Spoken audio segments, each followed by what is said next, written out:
Movie ಹೆಸರು ಮಂಜುಮೆಲ್ boys. ಇದು ಮಲಯಾಳಂ ಭಾಷೆಯ ಮೂವಿ. ಸ್ಟಾರ್ಟ್ ಆಗುತ್ತೆ ಒಂದು ಡಾಬಾಯಿಂದ. ಅಲ್ಲಿ ಒಬ್ರು ಟ್ರಕ್ ಡ್ರೈವರ್ ಊಟ ಮಾಡಿ ಕೈ ಒರೆಸ್ಕೊಳ್ಳುವಾಗ ಒಂದು ಪೇಪರ್ ಕಟಿಂಗ್ ಸಿಗತ್ತೆ ಅವ್ರಿಗೆ. ಅದನ್ನ ನೋಡಿ ಆಶ್ಚರ್ಯಚಕಿತ ಆಗ್ಬಿಡ್ತಾರೆ. ಅದು ತಮಿಳು ಭಾಷೆಯಲ್ಲಿರೋದ್ರಿಂದ ಟ್ರಕ್ ಡ್ರೈವರ್ಗೆ ಓದ್ಲಿಕ್ಕೆ ಬರೋದಿಲ್ಲ. ಸೊ ಡಾಬಾ ಓನರ್ ಹತ್ರ ಓದಿಸ್ತಾರೆ. ಆ ಸ್ಟೋರಿಯನ್ನ ಕೇಳಿದ ತಕ್ಷಣ ಟ್ರಕ್ ಡ್ರೈವರ್ ಶಾಕ್ ಆಗ್ಬಿಡ್ತಾರೆ. ತಕ್ಷಣ ತಮ್ಮ ಟ್ರಕ್ ಅನ್ನ ಓಡಿಸ್ಕೊಂಡು ಕೇರಳದ ಒಂದು ಚರ್ಚ್ಗೆ ಹೋಗ್ತಾರೆ. ಕತೆ ಇಲ್ಲಿಂದ ಭೂತಕಾಲಕ್ಕೆ ಹೋಗುತ್ತೆ. ಈ ಭೂತಕಥೆಯಲ್ಲಿ ಒಂದು ಮದುವೆ ನಡೀತಿದೆ. ಮದುವೆನಲ್ಲಿ ಜನ ಮಸ್ತ್ ಮಜಾ ಮಾಡ್ತಿದ್ದಾರೆ. ದುಡ್ಡು ಖರ್ಚು ಮಾಡೋದು ಹುಡುಗಿ ಅಪ್ಪ ಅಮ್ಮ, ಮಜಾ ಮಾಡೋದು ಊರವರೆಲ್ಲ. ಏನಿವೆ ಅಲ್ಲಿ ನಮ್ಗೆ ಸುದಿ ಮತ್ತೆ ಪ್ರಸಾದ್ ಅಂತ ಇಬ್ರು ವ್ಯಕ್ತಿಗಳ ಪರಿಚಯ ಆಗತ್ತೆ. ಈ ಸುದಿ ಇಲ್ಲಿಗೆ 11 ಜನ ಹುಡುಗರ ಜೊತೆ ಪಾರ್ಟಿ ಮಾಡೋಕ್ ಬಂದವ್ರೆ. ಬೇಸಿಕಲಿ ಸುದಿ ಅಂಡ್ ಹುಡುಗರು ಇವರ ಗ್ಯಾಂಗ್ ಅನ್ನ ಮಂಜುಮೆಲ್ ಬಾಯ್ಸ್ ಅಂತ ಕರೀತಾರೆ. ಇವರೆಲ್ಲ ಈಗ ಬಾಯ್ಸ್ ಎಲ್ಲ ಅಂಕಲ್ಸ್ ಆಗಿದ್ದಾರೆ. ಆದ್ರೂ ಕೂಡ ಎಲ್ರು ಇವರನ್ನ ಮಂಜುಮೆಲ್ ಬಾಯ್ಸ್ ಅನ್ಸಿದ್ದಾರೆ. ಮಂಜುಮೆಲ್ ಇವ್ರ ಊರ ಹೆಸರು, ಅದಕ್ಕೆ ಆ ಊರಿನ ಹೆಸರಿನ ಬಾಯ್ಸ್. ಬೈ ದ ವೇ, ಈ ಪ್ರಸಾದ್ ಸುದಿ ಅವರ ಓಲ್ಡ್ ಕ್ಲಾಸ್ಮೇಟ್ ಅಂಡ್ ಪ್ರಸಾದ್ ಈಗ ಟ್ರಾವೆಲ್ ಕಂಪನಿಯಲ್ಲಿ ಡ್ರೈವರು. ಪ್ರಸಾದ್ಗೆ ಗೊತ್ತಾಗುತ್ತೆ ಸುದಿ ಅವರು ಇನ್ ಸ್ವಲ್ಪ ದಿನದಲ್ಲೇ ಮಂಜುಮೆಲ್ ಬಾಯ್ಸ್ ನ ಕರ್ಕೊಂಡು ಟ್ರಿಪ್ ಹೋಗೋರಿದ್ದಾರೆ ಅಂತ. ಅಂಡ್ ಸುದಿ ಪ್ರಸಾದ್ ಹೇಳ್ತಾರೆ, ಪ್ರಸಾದ ಹೆಂಗಿದ್ರು ಗಾಡಿ ಓಡಿಸ್ತೀಯಲ್ಲಪ್ಪ, ನೀನ್ ಕಾರ್ಡ್ ಕೊಡು, ಸಾಧ್ಯವಾದ್ರೆ ನೀನ್ ಕಾರನ್ನೇ ಬುಕ್ ಮಾಡ್ಕೊಂಡು ಹೋಗೋಣ ಅಂತ. ಇನ್ನು ಈ ಹುಡುಗರಲ್ಲಿ ಒಬ್ಬೊಬ್ಬರನ್ನೇ ನಮಗ್ ತೋರಿಸ್ತಾರೆ. ಅದ್ರಲ್ಲಿ ಒಂದು ಇಂಪಾರ್ಟೆಂಟ್ ಕ್ಯಾರೆಕ್ಟರ್ ಅಂದ್ರೆ ಕುಟ್ಟನ್. ಈ ಕುಟ್ಟನ್ ಸ್ವಲ್ಪ ಬುದ್ಧಿವಂತ, ಹುಡುಗರನ್ನೆಲ್ಲ ಸಂಭಾಳಿಸ್ತಿರ್ತಾರೆ. ಈಗ ಇವರ ಟ್ರಿಪ್ ನ ಕತೆ. ಇವರು ಎಲ್ಲಿಗೆ ಟ್ರಿಪ್ ಹೋಗಬೇಕು? ಗೋವಾಗೆ ಹೋಗಬೇಕು. ಬಟ್ ಇವ್ರ ಹತ್ರ ಅಷ್ಟೊಂದು ದುಡ್ಡಿಲ್ಲ. ಸೊ ಏನ್ ಮಾಡ್ತಾರೆ, ಕೇರಳದಿಂದ ಸಮೀಪದಲ್ಲೇ ಇರುವ ಕೊಡೈಕೆನಾಲ್ಗೆ ಹೋಗೋಣ ಅಂತ ಡಿಸೈಡ್ ಮಾಡ್ತಾರೆ. ಅಂಡ್ ಪ್ರಸಾದ್ಗೆ ಕಾಲ್ ಮಾಡಿ ಕಾರ್ ತಗೊಂಡ್ ಬಾರಪ್ಪ ಅಂತಲೂ ಹೇಳ್ತಾರೆ. ಈಗ ಕುಟ್ಟನ್ ಈ ವಿಚಾರವನ್ನ ಎಲ್ಲಾ ಹುಡುಗರಿಗೂ ಹೇಳ್ತಾರೆ. ಎಲ್ರು ರೆಡಿ ಆಗ್ಬಿಟ್ರಪ್ಪ ಅಂತ. ಬಟ್ ಇದೇ ಗ್ರೂಪಿನ ಸುಭಾಷ್ ಅನ್ನುವ ವ್ಯಕ್ತಿ ನಾನ್ ಟ್ರಿಪ್ಗೆ ಬರೋದಿಲ್ಲ ಅಂತ ಕತೆ ಹೇಳ್ತಿದ್ದಾರೆ. ಬಟ್ ಕುಟ್ಟನ್ಗೆ ಗೊತ್ತಾಗುತ್ತೆ ಸುಭಾಷ್ ಹತ್ರ ದುಡ್ಡಿಲ್ಲ, ಈ ಕಾರಣದಿಂದ ಆತ ಟ್ರಿಪ್ಗೆ ಬರ್ತಿಲ್ಲ ಅಂತ. ಸೊ ಕುಟ್ಟನ್ ಏನ್ ಮಾಡ್ತಾರೆ, ಡೈರೆಕ್ಟ್ ಅವರ ಮನೆಗೆ ಹೋಗ್ತಾರೆ. ನೀನ್ ದುಡ್ಡಿನ ಬಗ್ಗೆ ತಲೆ ಕೆಡ್ಸ್ಕೊಳ್ಬೇಡ, ನಮ್ ಜೊತೆ ಬಾ ಅಂತ ಸುಭಾಷ್ ನ ಕರ್ಕೊಂಡು ಹೊರಡ್ತಾರೆ. ಕುಟ್ಟನ್ ಹೇಳಿದ್ರು ಅಂತ ಸುಭಾಷ್ ಟ್ರಿಪ್ಗೆ ಹೊರಡೋಕೆ ರೆಡಿ ಆಗ್ತಾರೆ. ಬಟ್ ಸುಭಾಷ್ ಅವ್ರ ಅಮ್ಮಂಗೆ ಟ್ರಿಪ್ ಕಳ್ಸೋಕೆ ಇಷ್ಟ ಇಲ್ಲ. ಕುಟ್ಟನ್ ಹೇಳ್ತಾರೆ, ಏನ್ ವರಿ ಮಾಡ್ಕೊಂಬೇಡಿ ಆಂಟಿ, ಇನ್ನೆರಡು ದಿನದಲ್ಲಿ ನಿಮ್ ಮಗನ ಸೇಫ್ ಆಗಿ ಕರ್ಕೊಂಬಂದ್ ನಿಮ್ ಹತ್ರಕ್ ಬಿಡ್ತೀನಿ ಅಂತ. ಸರಿ ಅಂತ ತನ್ನ ತಮ್ಮನ ಬೆಲ್ಟ್ ಅನ್ನ ತಗೊಂಡು ಸುಭಾಷ್ ಹೊರಡ್ತಾರೆ. ತಮ್ಮ ಜಗಳ ಕೈತ ನನ್ ಬೆಲ್ಟ್ ಯಾಕೆ ತಗೊಂಡ್ ಹೋಗ್ತಿದ್ಯಾ ಅಂತ.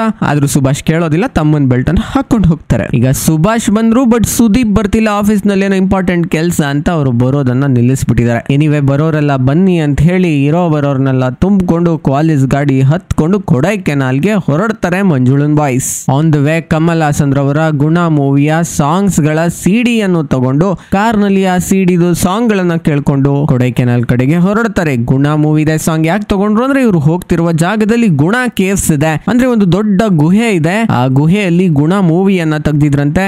ಈ ಕಾರಣದಿಂದ ಆ ಗುಹೆಗೆ ಗುಣ ಕೇವ್ಸ್ ಅಂತ ಹೆಸರಿಟ್ಬಿಟ್ರು. ಸೊ ಈ ಗುಹೆಯನ್ನ ನೋಡ್ಕೊಂಡು ಬರೋಣ ಅಂತ ಹೊರಟವ್ರು ನಮ್ ಹುಡುಗರು. ಸರಿ, ಈಗ ಕೊಡೈಕೆನಾಲ್ ತಲುಪಿದ್ರು, ಒಂದ್ ರೂಮ್ ಬುಕ್ ಮಾಡ್ಕೊಂಡ್ರು, ಎಲ್ರು ಫ್ರೆಶ್ ಅಪ್ ಆಗಿ ಗುಹೆ ಹತ್ರಕ್ಕೆ ಹೊರಟ್ರು. ಬಟ್ ಪ್ರಸಾದ್ ಡ್ರೈವಿಂಗ್ ಮಾಡಿ ಸುಸ್ತಾಗಿರೋದ್ರಿಂದ ಗುಹೆ ಹತ್ರಕ್ಕೆ ಹೋಗೋದಿಲ್ಲ, ನಾನು ಇಲ್ಲೇ ರೆಸ್ಟ್ ಮಾಡ್ತೀನಿ ಅಂತ ಕಾರ್ ನಲ್ಲೇ ಉಳ್ಕೊಂಡ್ರು. ಮಿಕ್ಕ ಹುಡುಗರೆಲ್ಲ ಗುಹೆ ಹತ್ರಕ್ಕೆ ಹೊರಟ್ರು. ಸರಿ, ಗುಹೆಗೆ ಹೋಗುವ ದಾರಿಯಲ್ಲಿ 2 ಪುಟ್ಟ ಪೆಟ್ಟಿ ಅಂಗಡಿಗಳಿರ್ತವೆ. ಅಲ್ಲಿ ಒಂದಷ್ಟು ತಿನ್ನೋ ಐಟಮ್ ಗಳನ್ನ ತಗೊಂಡು ಇವ್ರು ಗುಹೆ ಹತ್ರಕ್ಕೆ ಹೊರಟ್ರು. ಅಲ್ಲಿ ನೋಡಿದ್ರೆ ಗುಹೆ ಉದ್ದಕ್ಕೂ ದೊಡ್ಡ ಗೇಟ್ ಗಳನ್ನ ಹಾಕ್ಬಿಟ್ಟಿದ್ದಾರೆ. ಗುಹೆ ಒಳಗಡೆ ಯಾರು ಹೋಗಂಗಿಲ್ಲ ಅಂತ. ಮಂಜುಮೆಲ್ ಬಾಯ್ಸ್ ಗ್ಯಾಂಗ್ ನಲ್ಲಿರುವ ಸುಜಿತ್ ಹೇಳ್ತಾರೆ, ಲಾಸ್ಟ್ ಟೈಮ್ ನಾನು ಇಲ್ಲಿ ಬಂದಾಗ ಯಾವ್ದು ಗೇಟ್ ಇರ್ಲಿಲ್ಲ, ಒಳಗಡೆ ಹೋಗಿ ನೋಡ್ಬೋದಿತ್ತು, ಈಗ ಯಾಕೆ ಹಿಂಗ್ ಮಾಡೋರೆ ನನಗೆ ಗೊತ್ತಿಲ್ಲ ಅಂತ.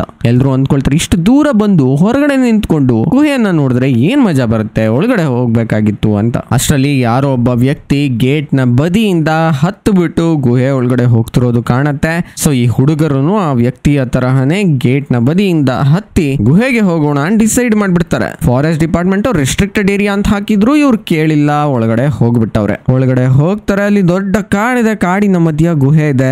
ಗುಹೆಯ ಹಾದಿಯಲ್ಲಿ ಅಕ್ಕಪಕ್ಕ ದೊಡ್ಡ ದೊಡ್ಡ ಬಂಡೆಗಳಿದಾವೆ. ಬಂಡೆಗಳ ಮೇಲೆಲ್ಲ ಕೆಲವೊಂದು ಕಮಂಗಿಗಳು ಏನೇನೋ ಬರ್ತಿದ್ದಾರೆ. ಪರಿಸರ ಹಾಳು ಮಾಡಬಾರ್ದು ಅಂತ ಈ ಕಮಂಗಿಗಳಿಗೆ ಪ್ರಜ್ಞೆ ಇರೋದಿಲ್ಲ. ಅದನ್ನೆಲ್ಲ ನೋಡ್ಬಿಟ್ಟು ನಮ್ಮ ಮಂಜುಮೆಲ್ ಬಾಯ್ಸ್ ಗಳು ಇನ್ಸ್ಪಿರೇಷನ್ ತಗೊಂಡ್ಬಿಟ್ಟು ಇವ್ರು ಕೂಡ ಗೋಡೆ ಮೇಲೆ ಅಂದ್ರೆ ಬಂಡೆಗಳ ಮೇಲೆ ಮಂಜುಮೆಲ್ ಬಾಯ್ಸ್ ಅಂತ ಬರೆದು ಬಿಡ್ತಾರೆ. ಸರಿ, ಹೀಗೆ ಗುಹೆ ಒಳಗಡೆ ಇನ್ನೊಂದ್ ಸ್ವಲ್ಪ ದೂರ ಹೋಗ್ತಾರೆ. ಅಲ್ಲಿ ಇವ್ರಿಗೊಂದು ತಲೆ ಬುರುಡೆ ಸಿಗತ್ತೆ. ಯಾವ್ದೋ ಕೋತಿ ತಲೆ ಬುರುಡೆ ಇರಬೇಕು, ಇದಕ್ಕೆಲ್ಲ ತಲೆ ಕೆಡಿಸ್ಕೊಳ್ಬಾರ್ದು, ಇದನ್ನೆಲ್ಲ ಮುಟ್ಲೂಬಾರ್ದು ಅಂತ ಹೇಳಿ ಮುಂದುವರಿತಾರೆ. ಇನ್ನು ಈ ಹುಡುಗರೆಲ್ಲ ಒಬ್ಬೊಬ್ಬರಾಗೆ ಗುಹೆಯ ಮೂಲೆಗಳನ್ನ ಎಕ್ಸ್ಪ್ಲೋರ್ ಮಾಡ್ಲಿಕ್ಕೆ ಶುರು ಮಾಡ್ತಾರೆ. ಇವರುಗಳ ನಡುವೆ ಸುಭಾಷ್ ಕೂಡ ಎಕ್ಸೈಟ್ಮೆಂಟ್ ನಿಂದ ಗುಹೆ ಒಳಗಡೆ ಎಲ್ಲ ಓಡಾಡ್ತಾ ಇದ್ದಕ್ಕಿದ್ದಂತೆ ಅಲ್ಲಿರುವ ಒಂದು ಕಣ್ಣಿಗೆ ಕಾಣದಂತ ಹಳ್ಳದ ಒಳಗಡೆ ಬಿದ್ದು ಬಿಡ್ತಾರೆ. ಯಾಕೆ ಕಣ್ಣಿಗೆ ಕಾಣ್ತಿಲ್ಲ? ಅದ್ರ ಮೇಲೆಲ್ಲ ಎಲೆ ಮುಚ್ಕೊಂಡಿತ್ತು, ಈ ಕಾರಣದಿಂದ ಕಣ್ಣಿಗೆ ಕಾಣ್ತಿಲ್ಲ. ಕೆಳಗ್ ಬೀಳೋದಿರ್ಲಿ, ಕೆಳಗ್ ಬಿದ್ದಿದ ತಕ್ಷಣ ಅವ್ರದ್ದು ಸುದ್ದಿನೇ ಇಲ್ಲ. ಹುಡುಗರಿಗೆಲ್ಲ ಶಾಕು, ಸುಭಾಷ್ ಅಂತ ಕರೀತಾವ್ರೆ, ಒಳಗಡೆಯಿಂದ ಆನ್ಸರ್ ಬರ್ತಿಲ್ಲ. ಹುಡುಗರಿಗೆಲ್ಲ ಟೆನ್ಷನ್. ಕ್ಯಾಮ್ರಾ ಫ್ಲಾಶ್ ನಿಂದ ಗುಹೆಯ ಹಳ್ಳ ಎಷ್ಟು ಆಳವಾಗಿದೆ ಅಂತ ನೋಡ್ಲಿಕ್ಕೆ ಟ್ರೈ ಮಾಡ್ತಾರೆ. ಹಳ್ಳ ಎಷ್ಟು ಆಳ ಇದೆ ಅಂತ ಇವ್ರಿಗೆ ಗೊತ್ತೇ ಆಗ್ತಿಲ್ಲ. ಇವ್ರಿಗೆ ಅರ್ಥ ಆಗುತ್ತೆ ಸಿಕ್ಕಾಪಟ್ಟೆ ದೊಡ್ಡ ಹಳ್ಳ ಇದು ಅಂತ. ಹಳ್ಳದ ಓಪನಿಂಗ್ ತುಂಬಾ ಚಿಕ್ಕದಾಗಿದೆ, ಒಳಗಡೆ ಮಾತ್ರ ಸಿಕ್ಕಾಪಟ್ಟೆ ಸಿಕ್ಕಾಪಟ್ಟೆ ಆಳವಾಗಿದೆ. ಸ್ಟಾರ್ಟಿಂಗ್ ಅಲ್ಲಿ ಎಲ್ಲರೂ ಸುಭಾಷ್ ನಾಟಕ ಆಡ್ತಾವನೆ ಅನ್ಕೊಂಡಿದ್ರು, ಬಟ್ ಸುಭಾಷ್ ಎಷ್ಟ್ ಕರೆದ್ರು ಕೂಗ್ದಲ್ಲ ಇರೋದ್ರಿಂದ ಇವ್ರಿಗೆಲ್ಲ ಭಯ ಆಗೋಯ್ತು. ಇವ್ರು ಕೂಗೋದನ್ನ ನಿಲ್ಲಿಸ್ಲೇ ಇಲ್ಲ, ಕೂಗ್ತಾನೆ ಇದ್ದಾರೆ. ಇದೆಲ್ಲ ಆಗಿ 1 ನಿಮಿಷ 2 ನಿಮಿಷ ಆದ್ಮೇಲೆ ಆ ಹಳ್ಳದ ಒಳಗಡೆಯಿಂದ ಎಷ್ಟೊಂದು ಬಾವಲಿಗಳು ಹಾರ್ಕೊಂಡು ಈಚೆಗೆ ಬರ್ತವೆ. ಸಾವಿರಾರು ಬಾವಲಿಗಳು ಈಚೆಗೆ ಬಂದಿವೆ. ಈ ಬಾವಲಿಗಳು ಈಚೆ ಬರೋದನ್ನ ಅಲ್ಲೇ ಒಬ್ಬ ಲೋಕಲ್ ಗೈಡ್ ನೋಡ್ತಾರೆ. ಇಷ್ಟೊಂದು ಬಾವಲಿಗಳು ಈ ಹೊತ್ತಿನಲ್ಲಿ ಹೊರಗಡೆ ಬರೋದನ್ನ ನೋಡೇ ಇಲ್ವಲ್ಲ, ಏನೋ ಆಗಿರಬೇಕು ಅಂತ ಆ ಗೈಡು ಹಳ್ಳದ ಹತ್ರಕ್ಕೆ ಬರ್ಲಿಕ್ಕೆ ಶುರು ಮಾಡ್ತಾರೆ. ಇದನ್ನೆಲ್ಲ ನೋಡಿದ ಕೃಷ್ಣ ಅನ್ನುವ ವ್ಯಕ್ತಿಗೆ ಟೆನ್ಷನ್ ಆಗ್ಬಿಡುತ್ತೆ. ಈ ಕೃಷ್ಣ ಯಾರು? ಗುಹೆ ಹೊರಗಡೆ ಗೇಟ್ ಹಾಕಿತ್ತು, ಆ ಗೇಟ್ ನ ಹಾರ್ಕೊಂಡು ಒಳಗಡೆ ಹೋಗೋಣ ಅಂತ ಯಾರೋ ಒಬ್ಬ ವ್ಯಕ್ತಿ ಎಲ್ಲೋ ಟಿ ಶರ್ಟ್ ಹಾಕೊಂಡು ಎಲ್ಲೋ ಜರ್ಕಿನ್ ಹಾಕೊಂಡು ಬಂದಿದ್ನಲ್ಲ, ಅವರು ಕೃಷ್ಣ. ಈಗ ನನ್ನಿಂದನೇ ಈ ಹುಡುಗರೆಲ್ಲ ನನ್ನ ಹಿಂದೆ ಬಂದ್ರು, ಅದರಲ್ಲಿ ಒಬ್ರು ಸತ್ತೋಗ್ಬಿಟ್ರು, ನಾನೇ ಒಬ್ಬರ ಸಾವಿಗೆ ಕಾರಣ ಆಗ್ಬಿಟ್ಟೆ ಅಂತ ಫುಲ್ಲು ಫೀಲಿಂಗ್ ಮಾಡ್ಕೊಂಡ್ರು. ಅವರನ್ನ ನಮ್ಮ ಹುಡುಗರೇ ಸಮಾಧಾನ ಮಾಡಿದ್ರು. ಅಷ್ಟರಲ್ಲಿ ಆ ಗೈಡ್ ಅಲ್ಲಿಗೆ ಬರ್ತಾರೆ. ಹುಡುಗರೆಲ್ಲ ನಡೆದ ಘಟನೆಯನ್ನ ಹೇಳ್ತಾರೆ, ಫುಲ್ಲು ರಿಕ್ವೆಸ್ಟ್ ಮಾಡ್ಕೊಳ್ತಾರೆ, ಹೇಗಾದ್ರೂ ಮಾಡಿ ಹೆಲ್ಪ್ ಮಾಡಿ, ನಮ್ಗೆ ಸುಭಾಷ್ನ ಹೊರ ತರೋಕೆ ಹೆಲ್ಪ್ ಮಾಡಿ ಅಂತ. ಆಗ ಗೈಡ್ ಹೇಳ್ತಾರೆ, ಚೇ ಎಷ್ಟು ಎಡ್ವಟ್ ಆಗೋಯ್ತು, ನೀವ್ ಎಷ್ಟು ಪ್ರಯತ್ನ ಪಟ್ರು ಇನ್ನೇನು ಮಾಡ್ಲಿಕ್ಕೆ ಸಾಧ್ಯ ಆಗೋದಿಲ್ಲ. ಇವತ್ತಿನವರೆಗೂ ಯಾರೇ ಇದ್ರ ಒಳಗಡೆ ಹೋದ್ರು ಹೊರಗಡೆ ಬಂದಿಲ್ಲ, ಎಲ್ರು ಸತ್ತೋಗ್ಬಿಟ್ಟಿದ್ದಾರೆ ಅಂತ ಹೇಳ್ತಾರೆ. ಇದನ್ನ ಕೇಳ್ಕೊಂಡು ನಮ್ಮ ಫ್ರೆಂಡ್ ಗಳಿಗೆ ಸಿಕ್ಕಾಪಟ್ಟೆ ಟೆನ್ಷನ್ ಆಗುತ್ತೆ, ಇನ್ನು ಜೋರಾಗಳೋಕ್ ಶುರು ಮಾಡ್ತಾರೆ. ಅಂಡ್ ಗೈಡ್ ಹೇಳ್ತಾರೆ, ಇಲ್ಲೆಲ್ಲ ನೀವು ಬರೋಂಗೂ ಇಲ್ಲ, ಆದಷ್ಟು ಬೇಗ ಇಲ್ಲಿಂದ ಜಾಗ ಖಾಲಿ ಮಾಡಿ ಅಂತ. ಬಟ್ ಮಂಜುಮೆಲ್ ಬಾಯ್ಸ್ಗೆ ಸುಭಾಷ್ ಇಲ್ದಲೆ ಹೋಗ್ಲಿಕ್ಕೆ ಇಷ್ಟ ಇಲ್ಲ. ಸೊ 4 ಜನ ಬೇರೆ ಯಾರನ್ನಾದ್ರೂ ಹೆಲ್ಪ್ ಗೆ ಕರ್ಕೊಂಡು ಬನ್ನಿ ಅಂತ ಗುಹೆಯಿಂದ ಹೊರಗೆ ಕಳಿಸ್ತಾರೆ. ಇನ್ನು ಮಿಕ್ಕವರೆಲ್ಲ ಅಲ್ಲೇ ಇರ್ತಾರೆ. ಇನ್ 4 ಜನ ಹುಡುಗರು ಹೊರಗಡೆ ಎಷ್ಟೊಂದ್ ಜನಗಳನ್ನ ಕೇಳ್ತಾರೆ ಸಹಾಯ ಮಾಡಿ ಅಂತ. ಯಾರು ಸಹಾಯ ಮಾಡೋಕ್ ರೆಡಿ ಇಲ್ಲ, ಯಾಕಂದ್ರೆ ಎಲ್ರಿಗೂ ಗೊತ್ತು ಹಳ್ಳದೊಳಗ್ ಬಿದ್ದವರು ಯಾರು ಹೊರಗ್ ಬಂದಿಲ್ಲ ಅಂತ. ಬಟ್ ಇವರು ಪ್ರಯತ್ನ ಪಡೋದನ್ನ ನಿಲ್ಸೋದಿಲ್ಲ. ಮೂವಿ ಸ್ಟಾರ್ಟಿಂಗ್ ನಲ್ಲಿ ಪೆಟ್ಟಿ ಅಂಗಡಿ ಹತ್ರ ಏನೇನೋ ಐಟಮ್ ಗಳನ್ನ ತಗೊಂಡಿದ್ರಲ್ಲ, ಅದೇ ಪೆಟ್ಟಿ ಅಂಗಡಿ ಹತ್ರ ಮತ್ತೆ ಹೋಗ್ತಾರೆ. ಅವರನ್ನ ಪರಿಪರಿಯಾಗಿ ಕೇಳ್ಕೊಂತಾರೆ, ಬನ್ನಿ ನನ್ನ ಫ್ರೆಂಡ್ ಗೆ ಸಹಾಯ ಮಾಡಿ ಅಂತ. ಅವರ ಹೆಸರೇನು ಅರ್ಮುಗಮ್ ಅಂತ. ಅರ್ಮುಗಮ್ ಕೂಡ ಅದೇ ಹೇಳ್ತಾರೆ, ಯಾರು ಹೊರಗಡೆ ಬಂದಿಲ್ಲಪ್ಪ ಹಳ್ಳದಿಂದ ಅಂತ. ಬಟ್ ಹುಡುಗರ ಛಲವನ್ನ ನೋಡಿ ಅವರು ಕೂಡ ಸರಿ ನಡ್ರಪ್ಪ, ನನ್ನ ಕೈಲಾಗಿ ಸಹಾಯ ಮಾಡ್ತೀನಿ ಅಂತ ಹೇಳ್ತಾರೆ. ಜೊತೆಗೆ ಇವರ ಕೈಗಳಿಗೆ ಒಂದೊಂದು ನಿಂಬೆಹಣ್ಣನ್ನು ಕೊಡ್ತಾರೆ. ಅಲ್ಲಿ ಎಷ್ಟೊಂದು ದೆವ್ವಗಳಿದೆ ಅಂತ ಪ್ರತೀತಿ. ಈ ನಿಂಬೆಹಣ್ಣಿದ್ರೆ ದೆವ್ವ ಹೊರಗಡೆ ಬರೋದಿಲ್ಲ ಅಂತ. ಇನ್ನು ಇದೇ ಪೆಟ್ಟಿ ಅಂಗಡಿಯ ಆಪೋಸಿಟ್ ಇರುವ ಮತ್ತೊಂದು ಪೆಟ್ಟಿ ಅಂಗಡಿಯ ಆಂಟಿ ಹೇಳ್ತಾರೆ, ನಿಮ್ ಕೈಲಾಗೋ ಪ್ರಯತ್ನವನ್ನ ನೀವು ಪಡಿ, ಜೊತೆಗೆ ಪೊಲೀಸ್ನವ್ರಿಗೂ ಈ ವಿಚಾರವನ್ನು ಮುಟ್ಟಿಸಿ, ಅವರು ಕೂಡ ನಿಮ್ಗೆ ಸಹಾಯ ಮಾಡಬಹುದು ಅಂತ. ಸೊ ಈ 4 ಜನಗಳಲ್ಲಿ ಒಬ್ಬ ವ್ಯಕ್ತಿ ಅರ್ಮುಗನ್ ಕರ್ಕೊಂಡು ಗುಹೆ ಹತ್ರಕ್ಕೆ ಹೋಗ್ತಾರೆ. ಇನ್ನು 3 ಜನ ಕಾರ್ನಲ್ಲಿ ಮಲಗಿರುವ ಪ್ರಸಾದನ ಎಬ್ರಿಸಿ ಸುಭಾಷ್ ಗುಹೆ ಒಳಗಡೆ ಬಿದ್ದೋದ ಅಂತ ಹೇಳ್ಬಿಟ್ಟು ಪೊಲೀಸ್ ಸ್ಟೇಷನ್ಗೆ ಕರ್ಕೊಂಡು ಹೋಗ್ತಾರೆ ಆತನನ್ನ, ಅಂದ್ರೆ ಪ್ರಸಾದ್ನ. ಈ ಕಡೆ ಅರ್ಮುಗಮ್ ಗುಹೆ ಹತ್ರ ಹೋಗ್ತಾರೆ. ಅಷ್ಟರಲ್ಲಿ ಸಿಕ್ಕಾಪಟ್ಟೆ ಮೋಡ ಕವಿದ ವಾತಾವರಣ ಆಗ್ಬಿಟ್ಟಿದೆ, ಜೋರ್ ಮಳೆ ಬರುವ ಸಂಭವ ಇದೆ. ಅರ್ಮುಗಮ್ ಹೇಳ್ತಾರೆ, ಮಳೆ ಜೋರಾಗತ್ತೆ, ಗುಹೆ ಎಲ್ಲ ತುಂಬ್ಕೊಂಡ್ಬಿಡುತ್ತೆ, ಆದಷ್ಟು ಬೇಗ ಇಲ್ಲಿಂದ ಹೊರಡ್ರಪ್ಪ ಅಂತ. ಬಟ್ ಯಾರು ಹೊರಡೋಕ್ ರೆಡಿ ಇಲ್ಲ. ಏನ್ ಹುಡುಗರು ನೀವು ಅಂತ ಬೈಕೊಂಡು ಅರ್ಮುಗಮ್ ಕೂಡ ಇವರಿಗೆ ಸಹಾಯ ಮಾಡ್ಲಿಕ್ಕೆ ಶುರು ಮಾಡ್ತಾರೆ. ಅಷ್ಟರಲ್ಲಿ ಮಳೆ ಜೋರಾಗಿ ಬಂದ್ಬಿಡುತ್ತೆ. ಈ ಮಳೆಯಲ್ಲಿ ಸುಭಾಷ್ನ ಹೇಗೆ ರಕ್ಷಣೆ ಮಾಡೋದು ಅಂತ ಇವರೆಲ್ಲ ಮತ್ತೆ ಥಿಂಕ್ ಮಾಡ್ತಿದ್ದಾರೆ. ಈ ಕಡೆ ಮಿಕ್ಕ ಹುಡುಗರು ಪೊಲೀಸ್ ಸ್ಟೇಷನ್ಗೆ ಹೋಗ್ತಾರೆ. ಪೊಲೀಸ್ ಸ್ಟೇಷನ್ ಅಲ್ಲಿ ಕಂಪ್ಲೇಂಟ್ ರೈಟರ್ ಕೂಡ ಅದೇ ಮಾತನ್ನ ಹೇಳ್ತಾರೆ, ಅದ್ರೊಳಗಡೆ ಬಿದ್ದವ್ರು ಯಾರು ಹೊರಗಡೆ ಬಂದಿಲ್ಲ, ಅವರನ್ನ ರಕ್ಷಣೆ ಮಾಡುವ ಥಿಂಕಿಂಗ್ ಅನ್ನ ನೀವು ಬಿಟ್ಬಿಡಿ, ಯಾಕಂದ್ರೆ ಆ ಹಳ್ಳಕ್ಕೆ ಡೆವಿಲ್ಸ್ ಕಿಚನ್ ಅಂತ ಹೆಸರಿಟ್ಟಿದ್ದಾರೆ.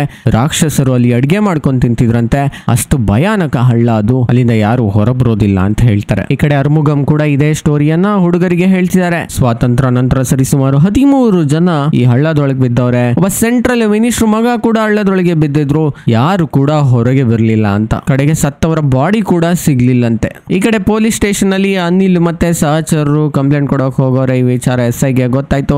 ನೀವೇ ಅವನೊಂದು ತಳ್ಳಿಬಿಟ್ಟು ಇಲ್ಲಿ ಕಂಪ್ಲೇಂಟ್ ಕೊಡೋಕ್ ಬಂದಿದ್ದೀರಾ ಅಂತ ಇವ್ರುಗಳಿಗೆ ರಿವರ್ಸ್ ಹಿಡ್ಕೊಂಡು ಹೊಡಿಯೋಕ್ ಶುರು ಮಾಡಿದ್ರು. ಬಟ್ ಅನಿಲ್ ಮತ್ತೆ ಸಹಚರರು ಪರಿಪರಿಯಾಗಿ ಬೇಡ್ಕೊಂತಾರೆ SI ನ, ಪ್ಲೀಸ್ ನಮ್ ಜೊತೆ ಬನ್ನಿ, ನಮ್ ಫ್ರೆಂಡ್ ಅನ್ನ ಸಹಾಯ ಮಾಡಿ ಉಳಿಸಿ ಅಂತ. ಸೊ ಒಲ್ಲದ ಮನಸ್ಸಿನಿಂದ ಮೀಡಿಯಾಗೆಲ್ಲ ಈ ವಿಚಾರ ಗೊತ್ತಾಗತ್ತೆ ಅಂತ ಹೇಳಿ SI ಇವರ ಜೊತೆ ಹೋಗ್ಲಿಕ್ಕೆ ಶುರು ಮಾಡ್ತಾರೆ ಹಳ್ಳದ ಹತ್ರಕ್ಕೆ. ಈ ಕಡೆ ಹಳ್ಳದ ಹತ್ರ ಸಿಕ್ಕಾಪಟ್ಟೆ ಮಳೆ ಬಂದಿರೋದ್ರಿಂದ ಹಳ್ಳದ ಒಳಗಡೆ ಸಿಕ್ಕಾಪಟ್ಟೆ ನೀರ್ ಹೋಗ್ಲಿಕ್ಕೆ ಶುರುವಾಗಿದೆ. ನೀರನ್ನ ತಡೆಯೋಕೆ ಕಲ್ಲು ಹಾಕ್ತಾರೆ, ಮಣ್ಣು ಹಾಕ್ತಾರೆ, ಏನೇನೋ ಹಾಕ್ತಾರೆ, ನೀರ್ ನಿಲ್ಲೋದೇ ಇಲ್ಲ. ಸೊ ಕುಟ್ಟನ್ ಏನ್ ಮಾಡ್ತಾರೆ, ಇದು ಯಾವ್ದು ವರ್ಕ್ ಆಗ್ತಿಲ್ಲ ಅಂತ ಹಳ್ಳಕ್ಕೆ ಅಡ್ಡನಾಗಿ ಇವರೇ ಮಲ್ಕೊಂಡ್ಬಿಡ್ತಾರೆ. ಇವ್ರು ಮಲ್ಗೋದನ್ನ ನೋಡಿ ಮಿಕ್ಕ ಹುಡುಗರು ಹಂಗೆ ನೀರನ್ನ ಸ್ಟಾಪ್ ಮಾಡ್ಲಿಕ್ಕೆ ಟ್ರೈ ಮಾಡ್ತಾರೆ. ಅಷ್ಟರಲ್ಲಿ ಫಾರೆಸ್ಟ್ ಆಫೀಸರ್ ಅಲ್ಲಿಗೆ ಬರ್ತಾರೆ. ಏನ್ರೋ ಮಾಡ್ತೀರಾ ನೀವೆಲ್ಲ, ಇದೆಲ್ಲ ರಿಸ್ಟ್ರಿಕ್ಟೆಡ್ ಏರಿಯಾ ಕಂಡ್ರು ಅಂತ ಬೈತಾರೆ. ಫಾರೆಸ್ಟ್ ಆಫೀಸರ್ಗೆ ಎಲ್ಲ ವಿಚಾರ ಗೊತ್ತಾಗುತ್ತೆ. ಅವ್ರು ಕೂಡ ಈಗ ಅದೇ ಥಿಂಕ್ ಮಾಡಿಸಿದ್ದಾರೆ, ಆತ ಸತ್ತೋಗ್ಬಿಟ್ಟಿದ್ದಾನೆ, ನೀವು ಇಲ್ಲಿರೋದು ಸರಿ ಇಲ್ಲ, ಇಲ್ಲಿಂದ ಹೊರಡಿ ಅಂತ. ಬಟ್ ಯಾವ ಹುಡುಗರು ಸುಭಾಷ್ ಇಲ್ದಲೆ ಹೊರಡೋಕೆ ರೆಡಿ ಇಲ್ಲ. ಈ ಕಡೆ SI ಗುಹೆ ಕಡೆಗೆ ಬರ್ತಾವ್ರೆ. ಬಟ್ ಅವ್ರಿಗೆ ಯಾವುದೇ ಇಂಟ್ರೆಸ್ಟ್ ಇಲ್ಲ ಗುಹೆ ಒಳಗಡೆ ಬಿದ್ದಿರುವ ಸುಭಾಷ್ನ ರಕ್ಷಣೆ ಮಾಡ್ಲಿಕ್ಕೆ. ಹತ್ರದಲ್ಲಿರುವ ಎಣ್ಣೆ ಅಂಗಡಿಗೆ ಹೋಗಿ ಒಂದ್ ಸ್ವಲ್ಪ ಎಣ್ಣೆ ತಗೊಂಬ, ಸೈಡ್ಸ್ ತಗೊಂಬ ಅಂತ ಹೇಳಿ ಹುಡುಗರನ್ನ ಕಳ್ಸವ್ರೆ. ಅನಿಲ್ ಬೈಕೊಂಡು ಎಣ್ಣೆ ಅಂಗಡಿ ಹತ್ರಕ್ಕೆ ಹೋಗ್ತಾರೆ. ಅದೇ ಸಮಯದಲ್ಲಿ ಸುಭಾಷ್ನ ಚಿಕ್ಕ ವಯಸ್ಸಿನ ಕೆಲವೊಂದು ಘಟನೆಗಳನ್ನ ಈ ಹುಡುಗರು ನೆನ್ಸ್ಕೊಳ್ತಾರೆ. ಈ ಹುಡುಗರು ಚಿಕ್ಕ ವಯಸ್ಸಿಂದಲೂ ಜೊತೆಗಿದ್ರು, ಎಲ್ರು ಈಜಾಡ್ಲಿಕ್ಕೆ ನದಿಗೆ ಧುಮುಕಿದ್ರು. ಬಟ್ ಸುಭಾಷ್ಗೆ ಮಾತ್ರ ನದಿಗೆ ಧುಮುಕ್ಲಿಕ್ಕೆ ಭಯ. ಸೊ ಎಲ್ಲಾ ಹುಡುಗರು ಸುಭಾಷ್ನ ಮೋಟಿವೇಟ್ ಮಾಡಿದ್ರು. ಇದರಿಂದ ಮೋಟಿವೇಟ್ ಆದ ಸುಭಾಷ್ ಇವ್ರು ಕೂಡ ನದಿಗೆ ಹಾರಿ ಈಜನ್ನ ಕಲ್ತ್ರು. ಸೊ ಸುಭಾಷ್ ಮೊದ್ಲಿಂದಲೂ ಅಡ್ವೆಂಚರಸ್ ಕೆಲಸಗಳನ್ನ ಅವಾಯ್ಡ್ ಮಾಡ್ತಿದ್ರು. ಈಗ ಅಂತವ್ರಿಗೆ ಈ ತರ ಆಗ್ಬಿಡಿದೆ ಅಂತ ಎಲ್ಲರೂ ನೆನೆಸ್ಕೊಳ್ತಾವ್ರೆ. ಈಗ ಸೀನ್ ಮತ್ತೆ ಮತ್ತೆ ಪ್ರೆಸೆಂಟ್ ಡೇಗೆ ಶಿಫ್ಟ್ ಆಗುತ್ತೆ. ಕ್ಯಾಮ್ರಾ ಎಲ್ಲಿದೆ? ಗುಹೆ ಒಳಗಡೆ ಇದೆ. ಹಳ್ಳದ ಒಳಗೆ ಬಿದ್ದ ಸುಭಾಷ್ ಅನ್ನ ಪ್ರಪ್ರಥಮ ಬಾರಿಗೆ ನಮ್ಗೆ ತೋರಿಸ್ತಾರೆ. ಒಂದು ಸಣ್ಣ ಬಂಡೆಯ ಮೇಲೆ ಅವರು ಬಿದ್ದಿದ್ದಾರೆ. ಅವರ ಪರಿಸ್ಥಿತಿ ಹಾಳಾಗೋಗ್ಬಿಟ್ಟಿದೆ. ಅವರು ಬದುಕಿದರೋ ಇಲ್ವೋ ಅನ್ನುವ ಸ್ಥಿತಿಯಲ್ಲಿದೆ ಅವರ ದೇಹ. ಈ ಕಡೆ ಅನಿಲ್ ಮತ್ತೆ ಹುಡುಗರು ಎಣ್ಣೆ ಅಂಗಡಿಲಿ ಸ್ವಲ್ಪ ಕಿರಿಕ್ ಮಾಡ್ಕೊಂಡು ಪೊಲೀಸ್ಗೆ ಎಣ್ಣೆ ತಂದು ಕೊಟ್ಟುಬಿಟ್ಟು ಹಳ್ಳದ ಹತ್ರಕ್ಕೆ ಬರ್ತಾರೆ. ಹಳ್ಳದ ಹತ್ರಕ್ಕೆ ಬಂದ್ರು ಕೂಡ SIಗೆ ಇನ್ವೆಸ್ಟಿಗೇಷನ್ ಮಾಡುವ ಯಾವುದೇ ಮನಸ್ಥಿತಿ ಇಲ್ಲ. ಈಗ ಹುಡುಗರು ಏನ್ ಮಾಡ್ತಾರೆ, ಸುಭಾಷನ್ನ ಮತ್ತೊಂದ್ಸಲ ಕರೆಯೋಣ ಅಂತ ಜೋರಾಗಿ ಸುಭಾಷ್ ಅಂತ ಕರೆಯೋಕೆ ಶುರು ಮಾಡ್ತಾರೆ. ಈ ಕಡೆ ಗುಹೆ ಒಳಗೆ ಬಿದ್ದಿರುವ ಸುಭಾಷ್ಗೆ ಕನ್ಸಲ್ಲಿ ಯಾರೋ ಕೂಗ್ತಾರೆ ಅಂತ ಅನ್ನಿಸ್ತಿದೆ. ಅದರ ಅರ್ಥ ಸುಭಾಷ್ ಇನ್ನು ಬದುಕಿದ್ದಾರೆ, ಆದ್ರೆ ಅವ್ರಿಗೆ ಪ್ರಜ್ಞೆ ನೆಟ್ಟಗಿಲ್ಲ ಅಂತ ಆಯ್ತು. ಕನ್ಸಲ್ಲಿ ಯಾರೋ ಕೂಗ್ತಿರುವುದು ಇವರಿಗೆ ಕೇಳಿಸ್ತಿದೆ. ಸೊ ಇವ್ರು ಕೂಡ ತನ್ನೆಲ್ಲ ಶಕ್ತಿಯನ್ನ ಕೂಡಿಸಿ ವಾಪಸ್ ಜೋರಾಗಿ ಅಂತ ಕಿರಿಸ್ತಾರೆ. ಈಗ ಈ ಸೌಂಡು ಮೇಲ್ಗಡೆ ಇರುವ ಮಂಜುಮೆಲ್ ಹುಡುಗರಿಗೆ ತಲುಪತ್ತೆ. ಈಗ ಮೇಲ್ಗಡೆ ಇದ್ದವ್ರಿಗೆಲ್ಲ ಕನ್ಫರ್ಮ್ ಆಗುತ್ತೆ ಸುಭಾಷ್ ಬದುಕಿದ್ದಾರೆ ಅಂತ. ಫಾರೆಸ್ಟ್ ಆಫೀಸರು, ಮುರುಗನ್, ಇನ್ಸ್ಪೆಕ್ಟರ್ ಎಲ್ರಿಗೂ ಗೊತ್ತಾಗುತ್ತೆ. ಎಲ್ಲರಿಗೂ ಶಾಕು. ಸೊ ತಕ್ಷಣ ಅಗ್ನಿಶಾಮಕ ದಳವನ್ನ ಕರೆಸಲಾಗುತ್ತೆ. ಬಟ್ ಗುಹೆ ಒಳಗಡೆ ಏನಿದೆ ಹೇಗಿದೆ ಅಂತ ಯಾರು ರೂಟ್ ಮ್ಯಾಪಿಂಗ್ ಮಾಡಿಲ್ಲ, ಯಾವುದೇ ನಕ್ಷೆಗಳಿಲ್ಲ. ಸೊ ಒಳಗಡೆ ಹೋಗೋದು ಕಷ್ಟ ಆಗ್ತದೆ. ಅಂಡ್ ಎಕ್ಸ್ಪರ್ಟ್ ಗಳು ಯಾರು ಕೂಡ ಒಳಗಡೆ ಹೋಗುವ ಧೈರ್ಯ ಮಾಡ್ತಿಲ್ಲ. ಏನೇನೋ ಅವಾರ್ಡ್ ಸಿಗತ್ತೆ, ಫುಲ್ ಫೇಮಸ್ ಆಗ್ತೀರಾ ಅಂತ ಎಲ್ರು ಹೇಳಿದ್ರು ಸಹ ಯಾವುದೇ ಆಫೀಸರ್ ಒಳಗಡೆ ಹೋಗೋಕ್ ರೆಡಿ ಆಗ್ತಿಲ್ಲ. ಅಷ್ಟರಲ್ಲಿ ಮತ್ತೊಂದು ಫ್ಲಾಶ್ ಬ್ಯಾಕ್ ನಮ್ಗೆ ತೋರಿಸ್ತಾರೆ. ಹುಡುಗರೆಲ್ಲ ಸ್ವಿಮ್ಮಿಂಗ್ ಮಾಡ್ಲಿಕ್ಕೆ ಹೋಗಿದ್ದಾರೆ. ಅದ್ರಲ್ಲಿ ಒಬ್ಬ ಹುಡುಗ ನೀರಿನ ಕೆಳಗಡೆನೆ ಸಿಕ್ಕಾಕೊಂಡ್ಬಿಟ್ಟವನೆ. ನದಿ ಕೆಳಗಡೆ ಆತ ಸಿಕ್ಕಾಕೊಂಡಿರೋದ್ರಿಂದ ಯಾರು ಕೂಡ ಧೈರ್ಯ ಮಾಡ್ತಿಲ್ಲ ಅಲ್ಲಿ ಹೋಗಿ ಆತನನ್ನ ಹೊರ ತರೋಕೆ. ಆಗ ಕುಟ್ಟನ್ ಡಿಸೈಡ್ ಮಾಡ್ತಾರೆ, ನಾನ್ ನದಿ ಒಳಗಡೆ ಹೋಗಿ ನನ್ನ ಫ್ರೆಂಡ್ ಅನ್ನ ಹೊರಗೆ ಕರೆ ತರ್ತೀನಿ ಅಂತ. ನದಿ ಒಳಗಡೆ ಡೈರೆಕ್ಟ್ ಜಂಪ್ ಮಾಡಿದವ್ರೆ ಕಷ್ಟಪಟ್ಟು ಫ್ರೆಂಡ್ ಅನ್ನ ಹೊರಗೆ ಕೂಡ ತಂದು ಬಿಡ್ತಾರೆ. ಈಗ ಸ್ಟೋರಿ ಮತ್ತೆ ವರ್ತಮಾನಕ್ಕೆ ಬರುತ್ತೆ. ಕುಟ್ಟನ್ ಈಗ್ಲೂ ರೆಡಿ ಆಗಿದ್ದಾರೆ ತನ್ನ ಫ್ರೆಂಡ್ ನ ರಕ್ಷಣೆ ಮಾಡ್ಲಿಕ್ಕೆ.